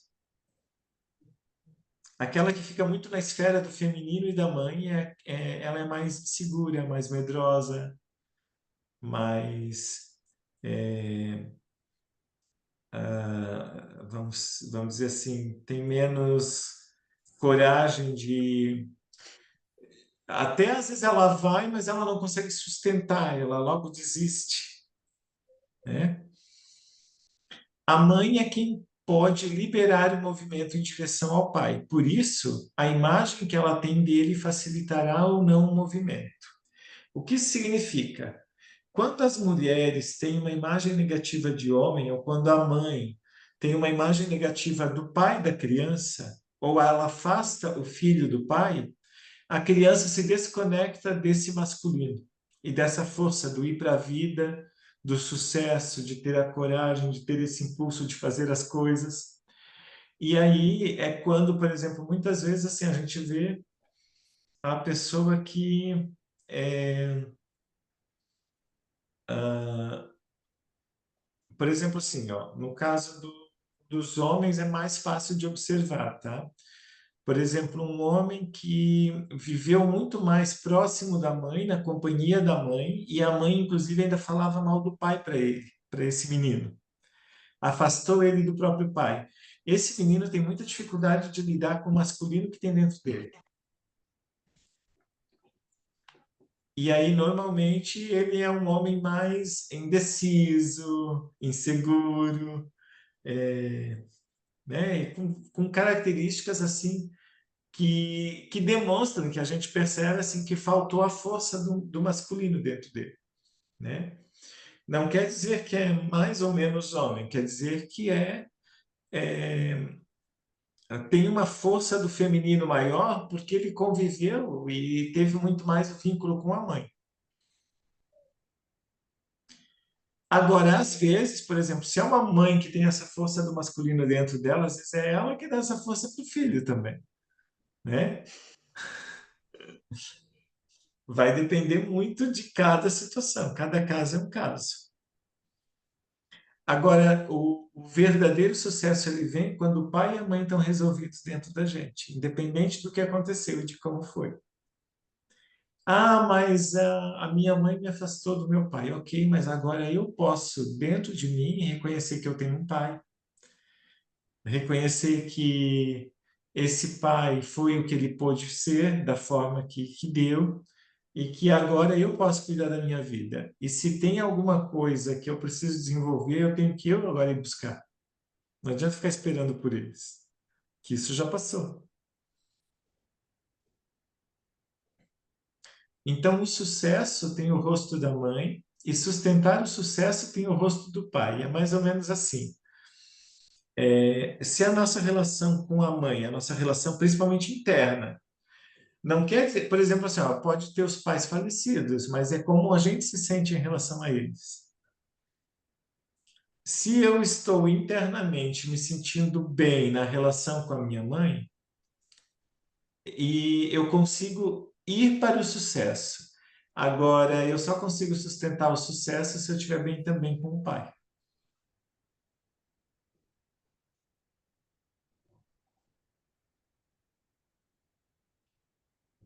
E como alcançar o sucesso? Você tem esperado que o sucesso venha até você? Oi, amor.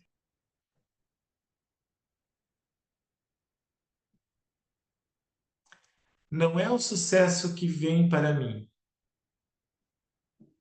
sou eu que vou para ele. Ou seja, enquanto eu fico esperando que o sucesso chegue para mim, ele nunca chega. Porque não é interesse do sucesso vir para mim, mas ele está lá disponível, de braços abertos. Sou eu que vou para o sucesso. Nada vem de mão beijada, é tudo uma construção. Bloquinho em bloquinho, né? Eu vou construindo. O sucesso está onde eu coloco a minha entrega, a minha energia. É preciso olhar para a nossa força. Para onde ela está olhando? E aí, às vezes, eu não tenho força para ir para a vida porque eu estou olhando para coisas do passado. Eu estou olhando para questões que ficaram mal resolvidas, para coisas que eu não consigo compreender, né? Para traumas, para mágoas, para ressentimentos.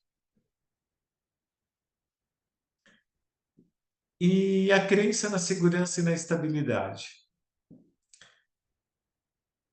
todo ser humano ele quer saber o que vai vir, o que vai acontecer depois, né?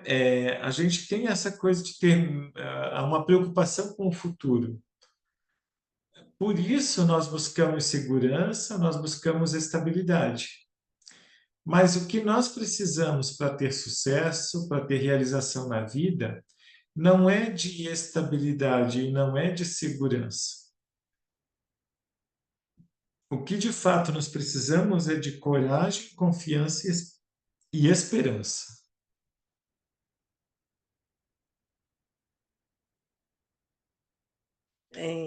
Ricardo, às vezes eu me acho assim, eu sou mais quieta, né? Eu não sou muita de chegar e já ficar, eu sei assim, eu já fiz, né, isso.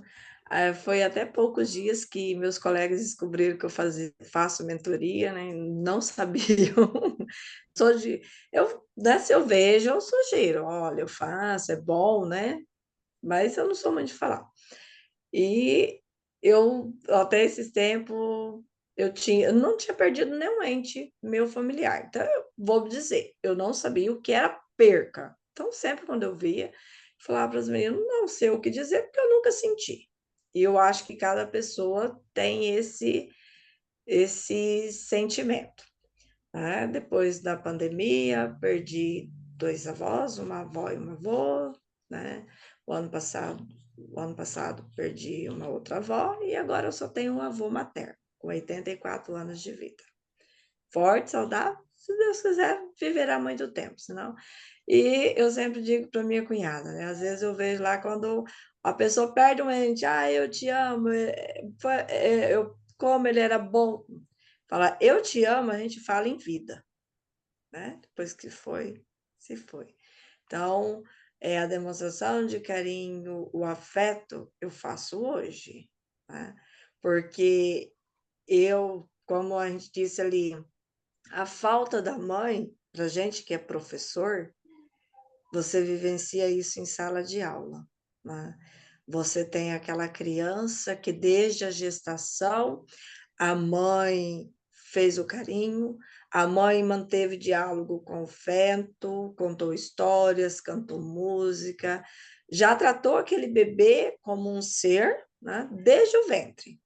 Então, você vê ali depois que tem esse contato, como a criança, ela se interage, parece que ela tem facilidades, eu falo que aprende, né? E você tem aquele aluno que a mãe talvez não desejou aquela gestação, ignorou, após o parto ele cresceu, sobreviveu, Deus sabe lá como, e ele vai chegar até a gente, né? E se eu olhar ele que já não teve aquele afeto materno, porque alguns chegam, tem pelo menos materno ou paterno. Tem uns coitadinhos chega sem afinidade dos dois. Ele vai chegar até nós. Cedo ou tarde, em qualquer fase da vida, ele vai chegar, né? E a gente fala que vocês têm que estar preparado para receber. Muitas vezes eu vejo em alunos que eles buscam em nós, professores, ou ele busca aquele olhar paterno, ele quer buscar o teu afeto, né? Ele vê em você, ele pode se espelhar em você o afeto que ele desejou ter ou não, né? E se a gente não tiver essa base familiar, ali bem feita, vamos ser outros que não vamos conseguir dar direção, não vamos conseguir iluminar os nossos alunos. Eu falo sempre aos nossos alunos porque são eles que vão passar mais pela nossa vida, em qualquer etapa, seja criança, Fundamental 2, ensino médio, ou até numa faculdade, né?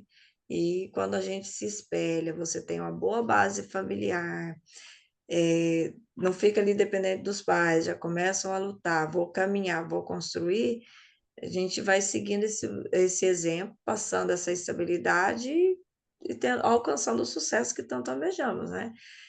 Essa coragem, essa confiança e essa esperança, eu acredito que ela já vem também desde ali, da base familiar, né? Até esses dias você comentou Você colocou lá no grupo para a gente assistir das características que são genéticas. Ah, sim, sim, um videozinho, né? Sim, né? Isso, você colocou um vídeo. E eu estava assistindo. Aí me perguntaram o que você está assistindo. Eu falei, olha, o meu professor colocou esse grupo aqui no grupo, eu vou assistir primeiro. Depois eu compartilho com vocês. Aí eu até brinquei com eles, né? Se for bom, eu compartilho. Se não, eu não compartilho. Eu compartilhei. E eu compartilhei até com a minha mãe. Aí foi até a minha mãe descobriu esses dias que eu fazia mentoria. Ela falou, mas você estuda o quê? Eu falei, estou fazendo sobre gestão, tenho essa curiosidade, né? E eu gostei e estou fazendo. E até nós estávamos conversando. Aí Nanda disse, falei, mãe, tem coisas que já vamos dizer assim, genético, já acompanha a criança. Então, a gente tem que saber lidar, né? Você tem que estar ali preparado. Foi um vídeo assim que até nos fez refletir muito, né? Até nas ações nossas do dia a dia. E uma coisa que eu notei lá no vídeo, assim, né, que reforçou o quanto cada um de nós é diferente dos outros, né? E às vezes a gente fica esperando que a outra pessoa responda da nossa expectativa, mas ela não tem como, que ela Sim, funciona de outra forma. sim, é cada um, né? E às vezes a gente, depois que assistiu o vídeo, eu mesmo não tinha visto em nenhum momento, né?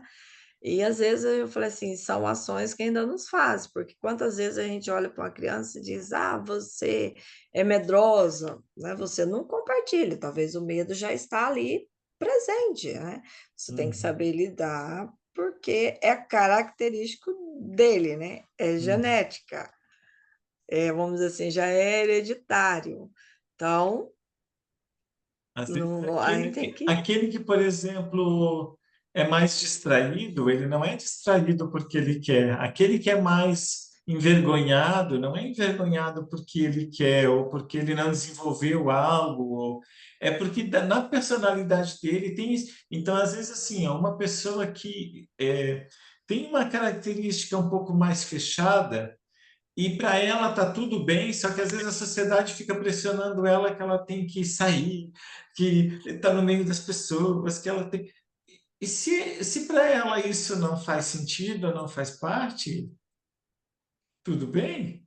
Agora o outro que vive, né, espoletando por aí, se eu tiver que prender essa pessoa, ela também vai ter muita dificuldade. Sim, e como você disse assim, tem pessoas que ela já é mais reservada, é característica dela. Eu vou falar pela região onde moro, é um lugar pequeno, então você conhece, vamos dizer, quase todo mundo, porque há alguns anos, de uns 2 anos para cá, vem chegando muita gente, você já não conhece tanto, né?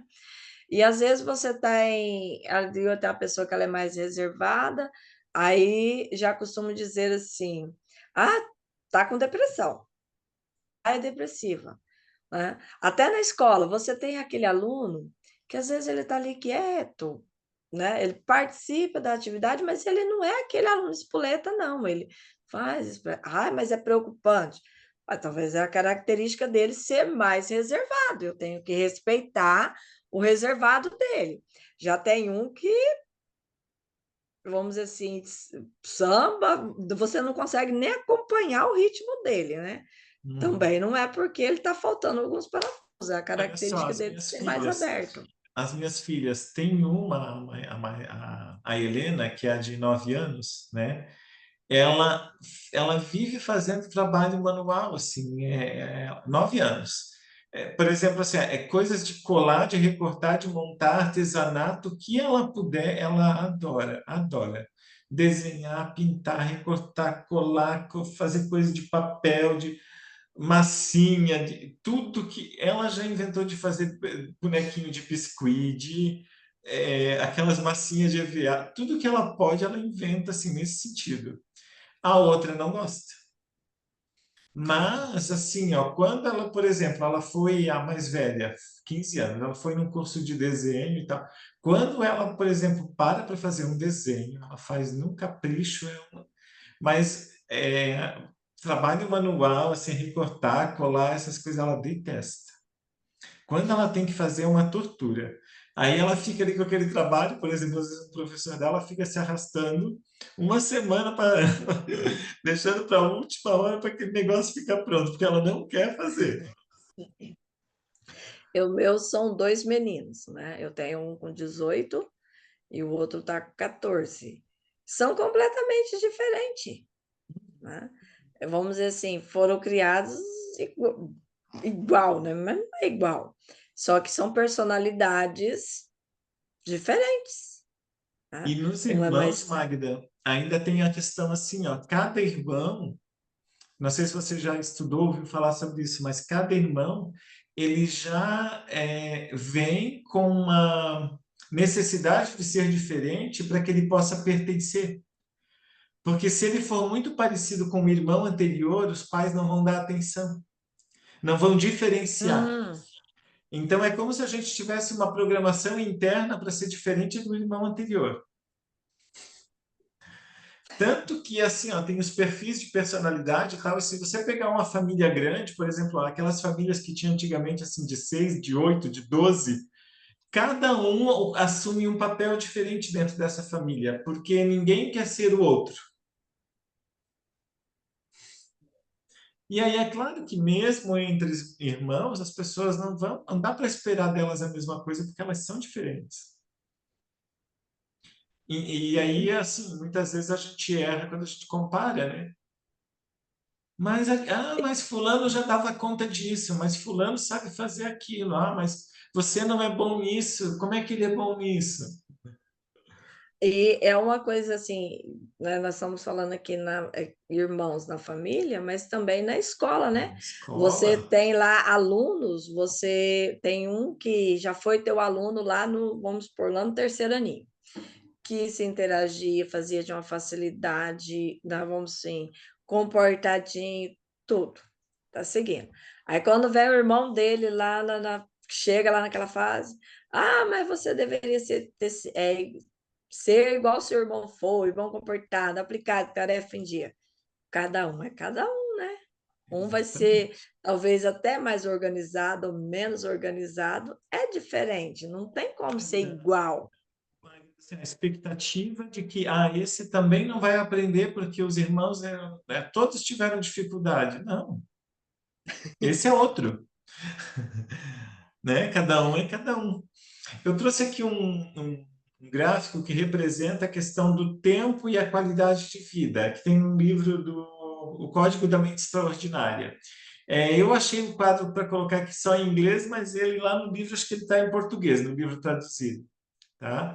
É, que mostra mais ou menos assim, a gente imagina que o nosso sucesso e a melhora na nossa qualidade de vida vai sempre, tem que sempre estar aumentando com o tempo, mas que é um aumento gradativo e progressivo o tempo todo, mas não é assim que a vida funciona.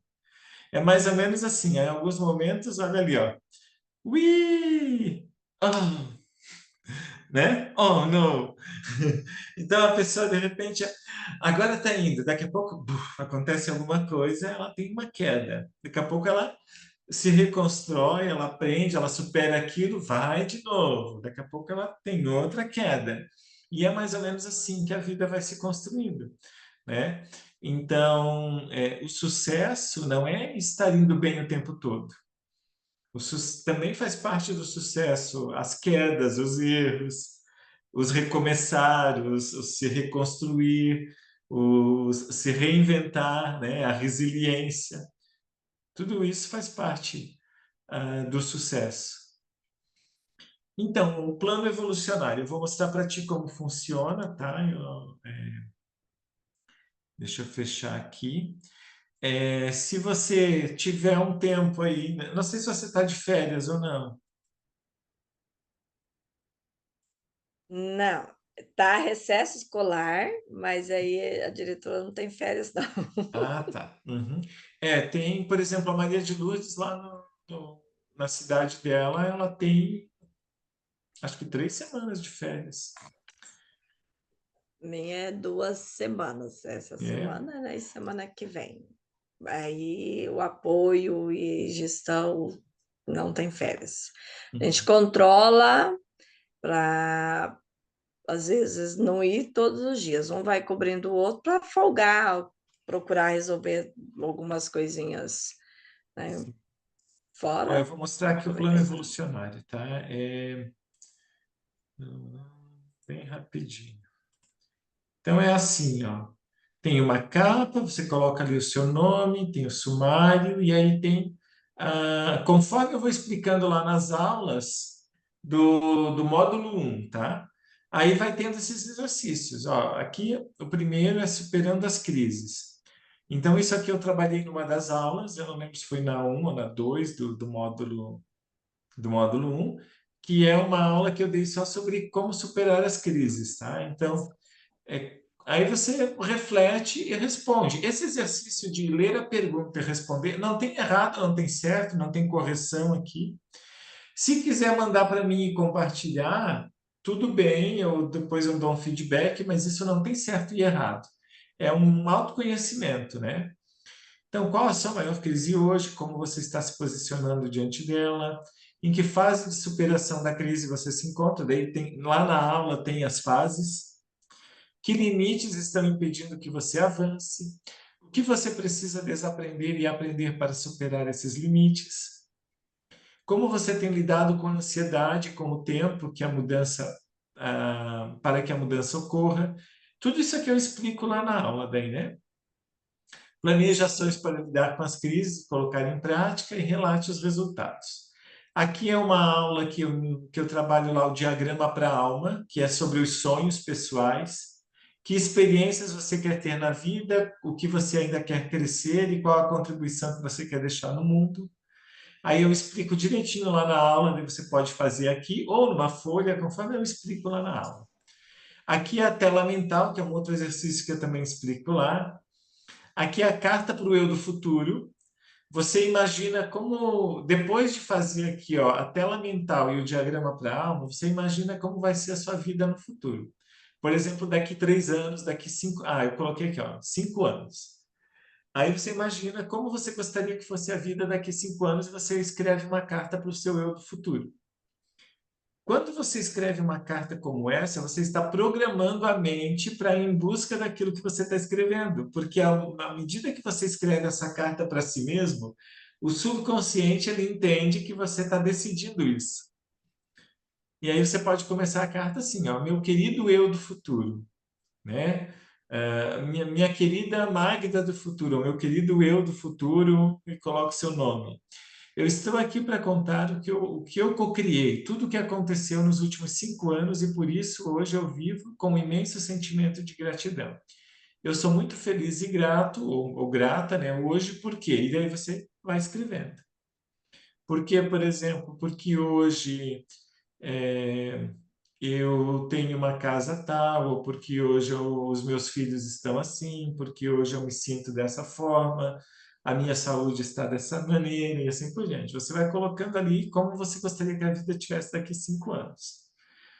Eu estou morando em tal lugar, de repente quer mudar de cidade. Meu propósito de vida, minha missão. Tem uma aula inteira aqui que eu trabalho propósito de vida, missão, visão e valores também. Assistindo lá você consegue fazer. Minha história empoderada, tem uma aula que eu explico como você escrever a própria história, contar uma melhor história de si mesmo.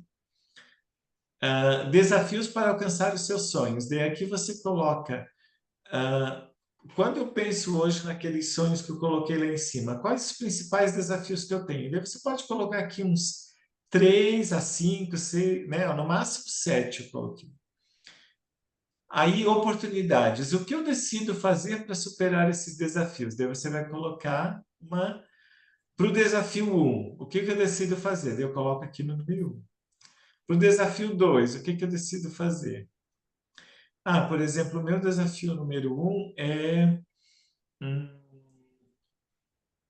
por exemplo, eu atendi uma mentorada na segunda-feira, o desafio dela para alcançar os sonhos é entrar no mestrado, ela quer fazer mestrado.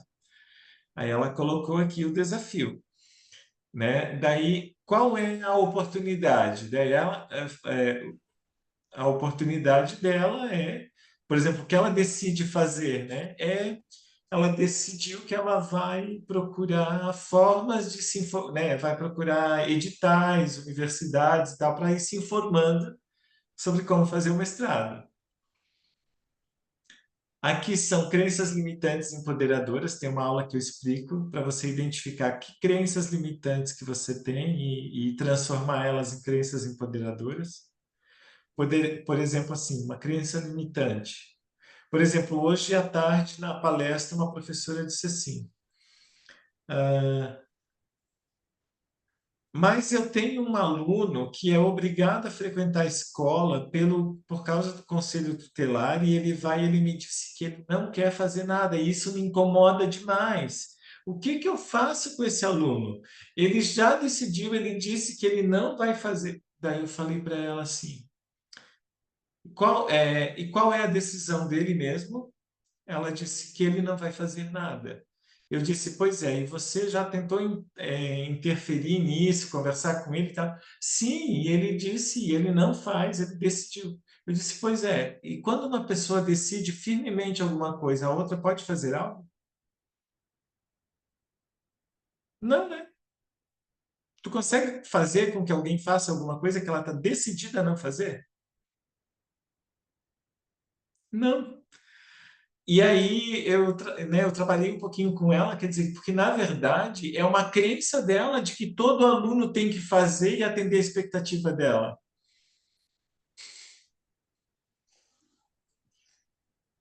Vamos se frustrar se for pensar assim, Hã? né? Se pensar que todos vão alcançar as minhas expectativas, aquilo que eu quero que ele alcance, ele tem que ser igual eu quero, eu vou me frustrar. E ela no maior sofrimento, porque é um aluno de 17 anos que não quer fazer atividade na sala. O que que... Ela disse, o que que eu posso fazer? E ela queria uma resposta minha, e eu disse, o que você pode fazer com alguém que decidiu que não vai fazer nada? Ele já decidiu. E ele tem 17 anos. 17 anos a pessoa decide ter um filho, ela decide namorar, ela decide sair da casa dos pais, ela decide trabalhar, ela decide um monte de coisa. Ela não pode decidir não fazer atividade na sala. Eu vou ficar sofrendo por causa disso? Não dá, né? É, não dá. Mas a gente, como professor, sofre.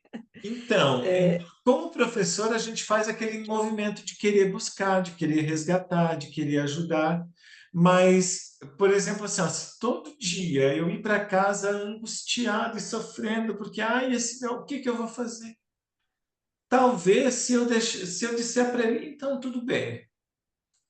Eu estou tentando, mas você não quer, não quer, paciência. Pode ser até que ele comece a fazer um movimento de querer. Porque às vezes até uma É, birra para contestar alguma coisa, né? as- Mas qual é a crença, por exemplo, aqui? Ó? A crença de que todo aluno, por exemplo, vamos supor, pode ter outras crenças aqui, mas eu vou dizer uma. A crença de que todo aluno tem que ser o atender à minha expectativa, aquilo que eu espero dele. Essa é uma crença limitante, porque essa só me faz sofrer e não me traz resultado. Uma crença que me deixa mais empoderado em relação a isso, por exemplo, eu acredito, ou eu sei, ou estou seguro de que todos os meus alunos têm capacidade de ir para o mais e de dar um pequeno passo a cada dia. Isso já parece uma coisa mais fácil, não parece? Olha só, quando eu digo assim, que todos os alunos têm que atender a minha expectativa, eu estou querendo colocar todos num padrão e para alguns isso é muito dolorido e difícil. Agora, se eu penso, todos podem dar um pequeno passo, e eu acredito nisso, não é mais leve? sim, e Se, né, se formos já mentalizar, cada um, com cada um, ele pode dar um passinho. Alguns vai dar um passo mais maior, outros menor. Mas se a cada dia, a cada passo vai fazendo a diferença, o fardo é leve, né? Eu falo fardo é leve, você vai alcançando ali suas expectativas. Uma outra empoderadora poderia ser assim: eu vibro, ou eu comemoro, ou eu celebro cada pequena conquista dos meus alunos. Não dá muito mais força do que eu ficar pensando assim: ah, o aluno não faz nada, ele não quer fazer. Entende? Então, por exemplo, aquele aluno lá, o dia que ele falar contigo e que ele sorri, já é uma conquista. Às vezes você está esperando que ele vai fazer todas as atividades da disciplina para ganhar uma nota, ele nem quer isso, ele não está nem interessado. Mas se você, de repente, vibrar e comemorar com ele um pequeno avanço que ele teve, quem sabe com o tempo ele começa a se interessar em alguma coisa. Ou pelo menos a relação não fica tão desgastante, né? É. E aqui daí eu explico isso também numa aula, indicadores de desempenho, daí como fazer metas. Então, tudo isso está sendo explicado lá nas aulas, tá? Você pode fazer no seu ritmo, por exemplo, assim, quer fazer assistiu a aula, fazer um desses exercícios e me mandar, ou então, para eu dar uma olhada e ver se de repente você foi no caminho do compreender o exercício. Lembrando que não tem certo e errado, mas assim, você pode, por exemplo, não ter compreendido bem o exercício e fazer outra coisa, daí não faz sentido, né? Mas também pode fazer sozinha, só para você. É, cada exercício desse é um processo mental que, se você fizer, vai ajudar em alguma coisa. Tudo foi pensado, por exemplo, assim, ó, quando eu trabalho com mentorados individuais, cada tarefa dessas, cada exercício desses, eu vejo que o mentorado ele dá um avanço. Ele dá um passo de compreensão de alguma coisa. Por exemplo, naquele lá que a gente trabalha os sonhos, né? Que é o das 3 perguntas mais importantes, né? As experiências que eu quero ter, o crescimento que eu preciso ter para viver essas experiências e a contribuição que eu quero dar para a humanidade. A partir do momento que a pessoa consegue escrever algo para essas respostas aqui, ela já começa um movimento em direção a alguma mudança na vida. Porque ela se conecta com os próprios sonhos.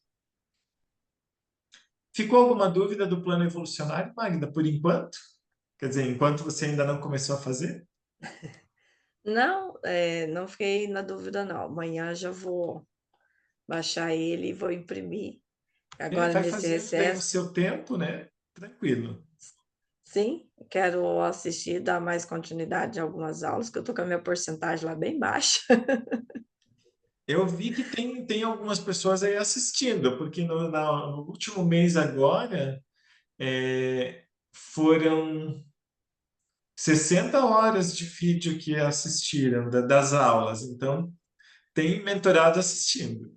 Quem é, eu não sei. É que eu não consigo Eu ver quem é que está assistindo, só consigo ver o quanto foi assistido. assistido. Não, eu vejo lá porque eu entro, né? Só que assim, às vezes no dia a dia, você não tem como tirar uma horinha ali para assistir, então tem que ser mais reservado. Aí eu já até coloquei, falei, não, no meu recesso, em algum momento eu vou dar continuidade lá nas minhas aulinhas, assistir mais, porque para a gente entender, eu vi lá de cada módulo, né, os que tem, e vai marcando lá o que você já fez ou não. Ô Magda, e quando você tiver alguma sugestão, ideia de tema para trabalhar, qualquer coisa você pode avisar, tá? Porque aí Sim, eu trago aqui também. Eu tenho uma programação já para os próximos encontros, mas assim, às vezes, por exemplo, já teve encontro aqui de um mentorado comentar alguma coisa, eu pensei, opa, é um tema importante para a aula, é algo que a gente pode explorar, e aí eu acrescento ali, e aí numa uma oportunidade eu coloco essa aula, tá bom? tá bom. Amanhã de manhã eu vou acordar cedo, vou na escola da Carla. Tem. A É. Carla não está de recesso? A Carla está de recesso, mas com formação de professores. E aí amanhã Ah, de manhã eu vou lá fazer uma palestra lá na escola dela com o intuito de integrar melhor a equipe e tal. Ela tem umas dificuldades lá de o grupo, né, de entrosamento, de relacionamento.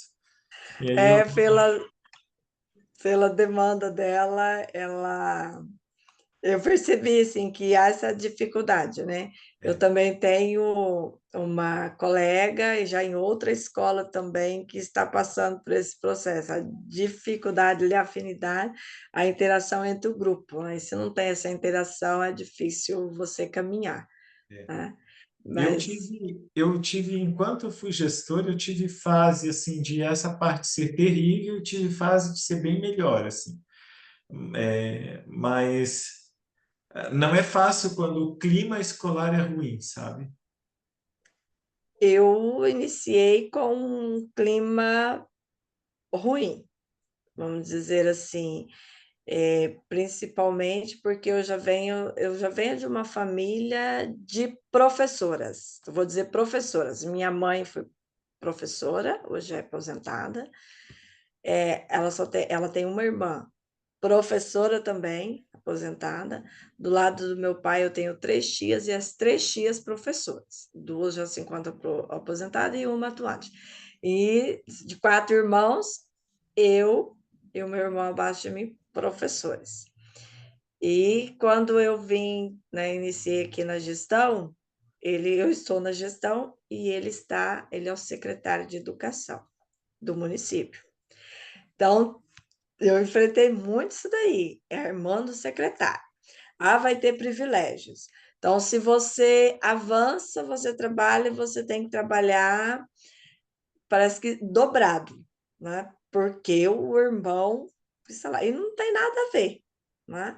Nós temos, assim, eu acredito, porque já vir de uma família, tem professores, e minha mãe é uma base, a nossa base mesmo, né? Ela ali que aconselha, que eu acho que foi nos orientando para a vida educacional.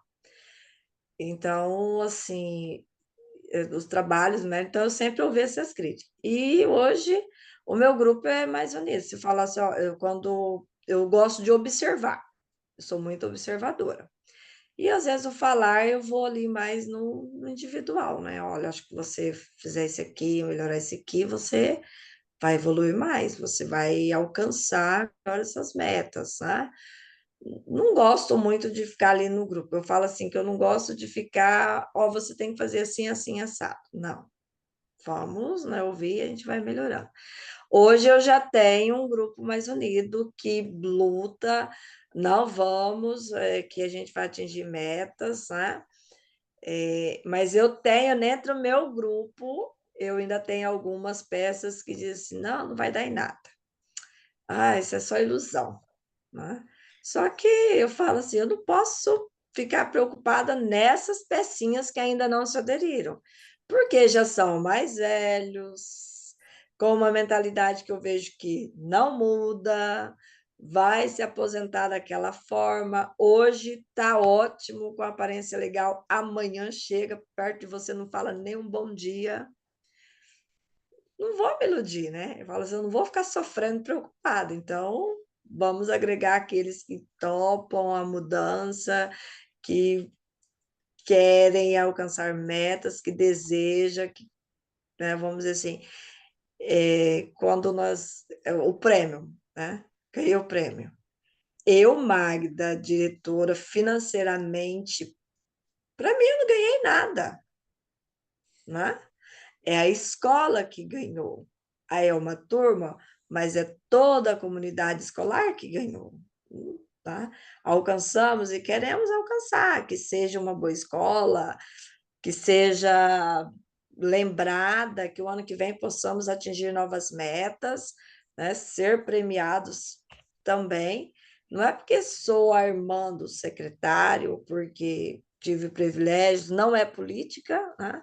Então, essa luta, mas A gente alcança. Eu vendo a Carla aquele dia falando, eu lembrei, até dei risada, né? Falei, me lembrou muito a colega que está passando por esse mesmo processo, tormento, que todo lugar existe, né? É. Alguns E você é consegue. construção, né? Sobrevivendo, por exemplo, assim, se ela sobreviver a essa fase, é bem provável que vai ficar melhor. Sim, É uma né? construção. Mas E então tá, Magda, uma boa noite para você. A gente vai se falando aí. Qualquer dúvida, me procure. Se for fazer algum exercício, ou ver alguma coisa aí nas aulas que surgiu alguma dúvida, entre em contato. E qualquer outra coisa que precisar, também estamos à disposição. boa noite, tá? Eu entro em contato, sim. E amanhã, quando estiver com a Carla, diz que eu mandei um abraço e desejo a ela boa sorte. Que ela vai unir a equipe dela para ela alcançar o sucesso também que ela deseja. Pode deixar que eu transmito para ela. Um abraço. Abraço.